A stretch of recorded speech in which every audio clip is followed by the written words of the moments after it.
Hello students, let us discuss what is the importance of double circulation. So ये question कैसे आ सकता है?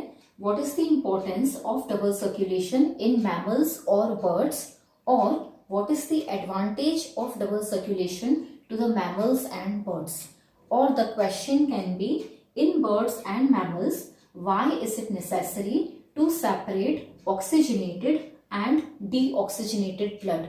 Mammals और बर्ड्स में डबल सर्कुलेशन का प्रोसेस होता है and the question can be कि उनकी बॉडी में ऑक्सीजनेटेड एंड डीऑक्सीजनेटेड ब्लड को सेपरेट करना क्यों ज़रूरी है. ये क्यों ज़रूरी है कि ऑक्सीजनेटेड और डीऑक्सीजनेटेड ब्लड अलग अलग रहें in mammals and birds. So double circulation का प्रोसेस मैं आपके साथ डिस्कस कर चुकी हूँ. इन डिटेल हमने डिस्कस किया है. Each and every detail is covered in the double circulation video. So अगर आपने अभी तक वो वीडियो नहीं देखी है, डिस्क्रिप्शन बॉक्स में मैं आपको उसकी लिंक दे दूंगी और वो वीडियो ज़रूर देखिए. ठीक है. सो डबल सर्कुलेशन प्रोसेस आप वहाँ से समझ लेंगे. It will become easy to understand this answer. ठीक है. सो अगर ये क्वेश्चन आता है आपके बोर्ड एग्जाम्स में तो आप आंसर कैसे लिखेंगे वो हम डिस्कस करेंगे. पहले मैं आपको ये बात समझाती हूँ कि क्या इंपॉर्टेंस है बर्ड्स और मैमल्स में डबल सर्कुलेशन प्रोसेस की. सो बर्ड्स और मैमल्स जो है वो वार्म ब्लडेड एनिमल्स होते हैं. उन्हें अपना बॉडी टेम्परेचर खुद मेंटेन करना होता है. They have to maintain their body temperature. और इस बॉडी टेम्परेचर को मेंटेन करने के लिए उनको बहुत सारी एनर्जी की नीड होती है. They need lot of energy to maintain their body temperature. उन्हें अपना body temperature constant रखना होता है. We humans also come in mammals.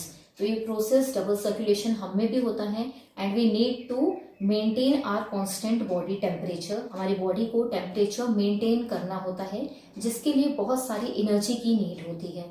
अब ये बहुत सारी एनर्जी कहाँ से आएगी? This energy will come from the food.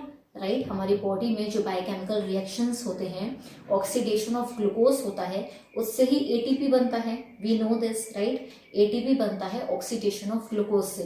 हमारी बॉडी में फूड जो है वो यूज होता है और एटीपी एनर्जी फॉर्म होती है. तो इस एनर्जी को अचीव करने के लिए, हाई एनर्जी नीड्स को अचीव करने के लिए हमें बहुत सारी ऑक्सीजन की रिक्वायरमेंट होती है. We need a continuous supply of oxygen. तो ये कंटिन्यूस सप्लाई ऑफ ऑक्सीजन तभी पॉसिबल है जब हमारी बॉडी में डबल सर्कुलेशन का प्रोसेस होता है. एंड हमारी बॉडी में बर्ड्स में और मैमल्स में 4 चेम्बर्ड हार्ट होता है. ये भी मैंने आपके साथ डिस्कस किया है डबल सर्कुलेशन में. तो हमारी बॉडी में 4 चेम्बर्ड हार्ट होता है और ये चेम्बर्स जो हैं ये सेपरेटेड होती हैं सेप्टम से. ठीक है. सेप्टम्स होते हैं जो हमारे चेम्बर्स को हार्ट में सेपरेट करते हैं, जिसके थ्रू ये पॉसिबल होता है कि ऑक्सीजनेटेड ब्लड और डीऑक्सीजनेटेड ब्लड मिक्स ना हो. ठीक है. इन सेप्टम के थ्रू, इन 4 चेम्बर्स के थ्रू ये पॉसिबल होता है कि ऑक्सीजनेटेड और डीऑक्सीजनेटेड ब्लड जो है वो मिक्स न हो.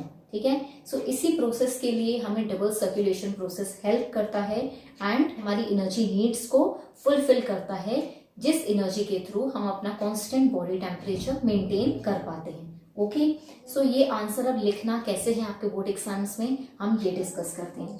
Take out your notebook and write this answer. You can pause the video और अपनी नोटबुक निकालकर ये आंसर जरूर लिखिए. Write the type of question, क्योंकि क्वेश्चन हमेशा डायरेक्ट नहीं आता है, थोड़ा बहुत वर्ड्स चेंज करके आता है. तो ये बहुत इंपॉर्टेंट है कि आप पहले समझ लें और फिर आंसर लिखें. ओके. सो आंसर कैसे लिखना है? Birds and mammals are warm blooded animals. ठीक है. वार्म ब्लडेड एनिमल्स हैं.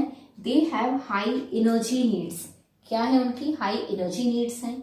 क्यों हाई एनर्जी चाहिए? To maintain their constant body temperature. उन्हें बॉडी टेम्परेचर मेंटेन करना होता है जिसके लिए उन्हें बहुत सारी एनर्जी चाहिए. To fulfil their energy requirements they need a continuous supply of oxygen. उन्हें अपनी एनर्जी नीड्स फुलफिल करने के लिए कंटिन्यूअस सप्लाई ऑफ ऑक्सीजन चाहिए. And their body can not tolerate mixing of oxygenated and deoxygenated blood. उनकी body में oxygenated और deoxygenated blood mix नहीं होना चाहिए. Okay. Birds and mammals have a 4 chambered heart where 4 chambers are separated by septums. ठीक है. Symptoms separate करते हैं 4 चेम्बर्स को and the process of double circulation occurs in their body. ठीक है.